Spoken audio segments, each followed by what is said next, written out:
Alright guys, welcome back to lesson number 5 here in the free Amazon mini course. We're talking all things wholesale, and again I wanted to jump right into it. Obviously we can't move forward very far unless we have our terms right.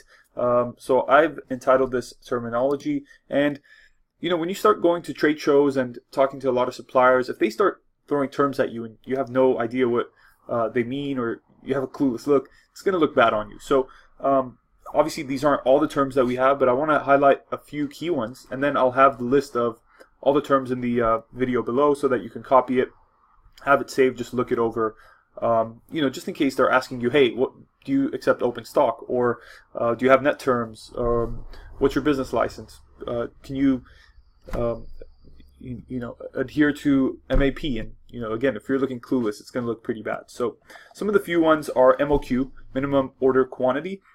This specifies the lowest quantity of a certain product a supplier is willing to sell to you. For example, some companies are going to say, hey, if you want to do business with us, our MOQ is $500. If you can't order this amount, then we can't work with you. Sometimes it's $1,000. Sometimes they have no MOQ. You can just buy one product, or one item, one unit of a product, right? So that's MOQ, minimum order quantity. MSRP is manufacturer's suggested retail price.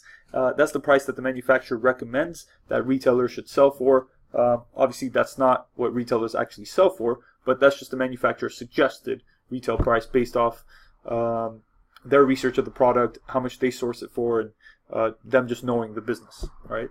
So that one's not as important, but it's good to know. Again, if they tell you, hey, could you sell it at MSRP? You could say yes or no.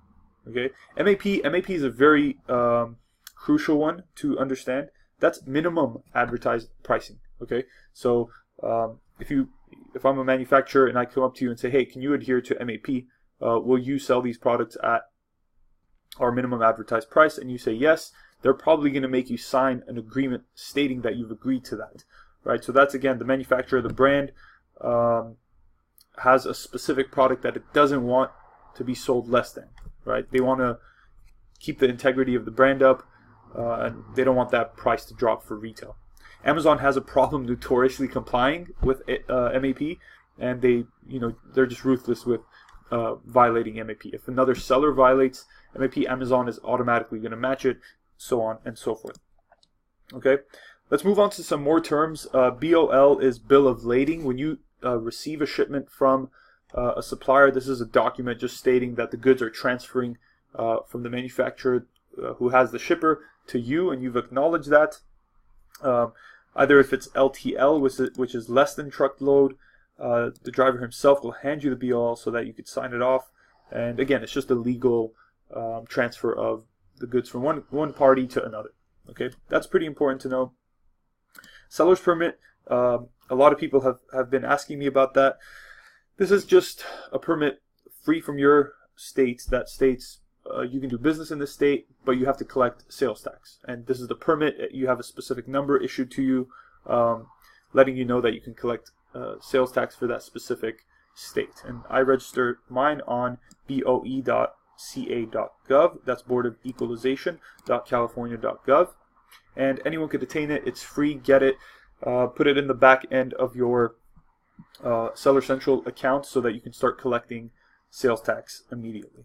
Okay, and then we have FEIN or EIN, which is the employer identification number. Again, if you're signing up with suppliers and brands and manufacturers, they're going to have you fill out a credit form, and then it's also going to ask for the EIN or FEIN, and it's just a number. I think it's like an 8-digit number that you provide to them, just proving that you're a legitimate company, right? So those are some of the terms that we have here, some of the more important ones. I'm going to list, I have about another 30 terms. Just get used to it, understand what they mean, and if you have questions on specifics of each one, please let me know in the comments below, and we'll see you in the next one.